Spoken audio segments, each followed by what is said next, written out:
The first genocide trial against the Yazidis, in November 2021, called for crimes against humanity and war crimes. He was accused of causing the girl. The trial is due to remind the world of the atrocities inflicted on the Yazidi minority, when ISIS militants spread to Sinjar, the Yazidi ancestral home in northwestern Iraq. What called ISIS sought to eliminate the Yazidi community through a campaign of mass killing, forced displacement and enslavement. In the end, nearly 10,000 Yazidis were brutally murdered. For the Yazidis, the rule of the letter had that sweet and bitter taste at once. As the first conviction of genocide against an ISIS affiliate anywhere in the world, which means an acknowledgement of the trauma suffered by society, it showed that justice can be achieved, which is the value of importance to the survivors. As against, it is opposing by its very nature, being slow to play. Siege of Sinjar. The world turned to the Yazidis in August 2014 when ISIS entered neighboring areas of Sinjar. They adored the Christians, Arabs, and Kurds who lived in the cities and villages that were set for plunder, blew them up, and realized, they were notified of punishment and no one else. He pursued their persecution in the Arab region and the shooting in the region of the so-called infidels. With the advance of ISIS to the Iraqi security forces, the Iraqi defense forces, and they tried to defend themselves, presenting themselves in the ranks of the Kurdish division. The majority are still going the journey back home, as the summer fled, to Mount Sinjar, which has long been a haven for a society with a history of persecution and violence. The old order was seen in the beginnings of the war in America, to throw hundreds of old women and children to drought. U.S. President, then, Barack Obama, declared the ISIS attack a genocide and thousands of the Israeli army were eventually evacuated. They were picked up, he was a subject, and they were taken to the children's department. Children fight in their own fighting ranks. Branch later transporting women to viewing rooms and opening slave markets to sell them as sexual slaves by ISIS fighters within a highly disciplined system. Tracing. While many Yazidi women are believed to have died in action during their time in captivity, many are also believed to be alive. They are believed to be living with families linked to ISIS in Iraq or Syria, often in areas outside government control, which makes contacting them or rescuing them difficult. In August 2021, 2 Yazidis were rescued alive in Deir-ez-Zor Governorate after spending time moving between homes in Syria. It is believed that some Yazidis reside in Al-Hal camp, which includes family members of ISIS fighters and others who were captured after the fall of their so-called areas. Reaching the camp to search for the missing Yazidis is difficult, but not impossible.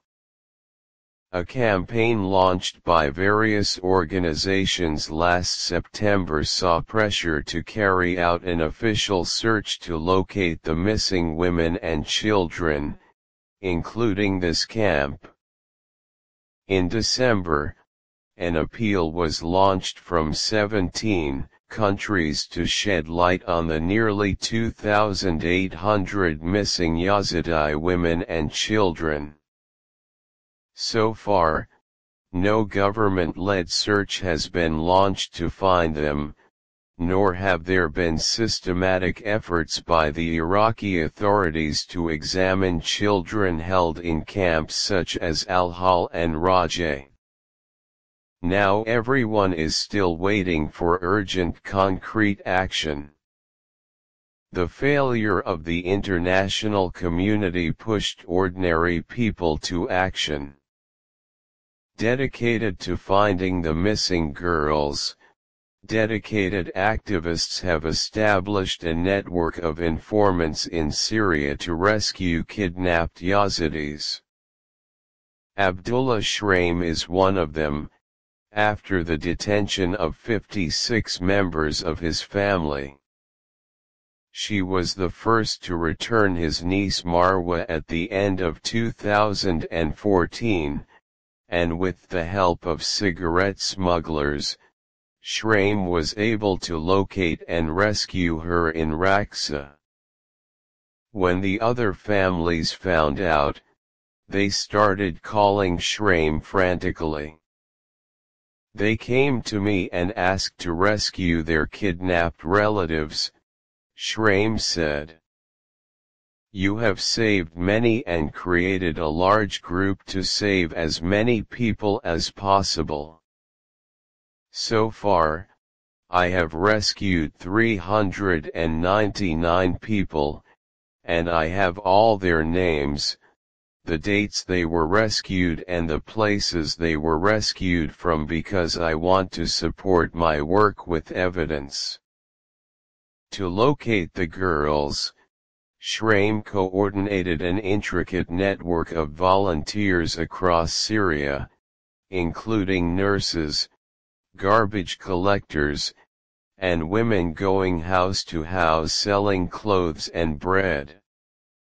Like many Yazidis, Shraim is disappointed with the international community for failing to rescue those on Mount Sinjar, and for not making any serious effort to locate the girls and women missing in previous years.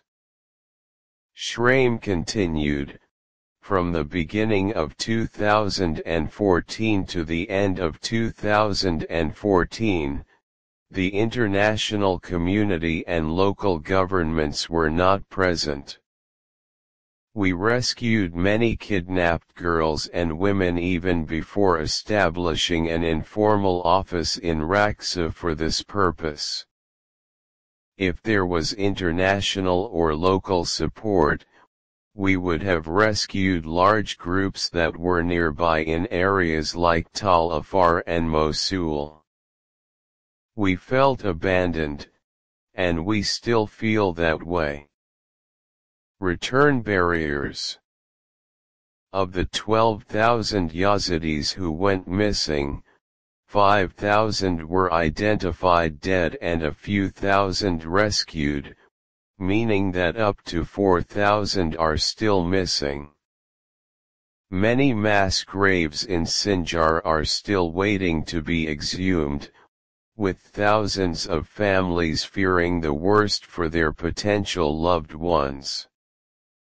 Another 200,000 Yazidis are languishing in displacement camps in Iraqi Kurdistan, unable to return to their homes due to a lack of security guarantees.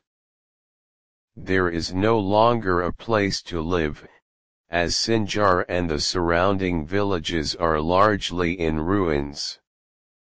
Little has changed since ISIS was expelled in 2014, with Iraqi and Kurdish forces roaming the area, as well as Shiite militias, while Turkey regularly launches air strikes against Kurdish militants suspected of hiding in Sinjar, in contravention of an agreement signed by the governments of Kurdistan and Iraq in 2020 to restore stability in the region. This deal is one of several pledges by the Iraqi government that has yet to come to fruition. Last year, Iraq passed the Yazidi Survivors Law, which recognized the crimes against them as genocide and promising land, compensation, and increased job opportunities for survivors. Although passage of the law was critical, progress has been slow for survivors, who often still live without homes, jobs, or any semblance of stability. What then? Yazidis expect that the international community will encourage Baghdad and the Kurdistan government to set and follow a clear timetable for the implementation of the Sinjar Agreement centered around the needs of the Yazidi community. If U.S. President Biden is serious about a foreign policy focused on human rights, helping the Yazidi community should be a priority. Next, major international donors and Iraqi allies should invest in the comprehensive reconstruction of Sinjar, to enable the safe return of displaced Yazidis because IDP camps are not a permanent solution. In this regard, Abid Shamdan, Executive Director of the Nadia Initiative, a non-profit organization dedicated to rebuilding fractured communities and advocating for survivors of sexual violence, said, "Progress can only be achieved and sustained through stable security and local governance that allows Sinjar communities to, like the Yazidis, to have equal interests in restoring their homeland and its democratic management." Shamdan added, "The prolonged displacement of Yazidis has led to high rates of suicide, child marriage, and cases of violence against women, and these rates can be mitigated by providing a path to return to safe and permanent homes with access to education, health care, and work in Sinjar." The Nadia Initiative is developing a project to rescue thousands of missing Yazidi women and children, by creating a comprehensive database of the missing and laying the groundwork for their rescue and reunification with their families. The initiative is the first of its kind in the region, and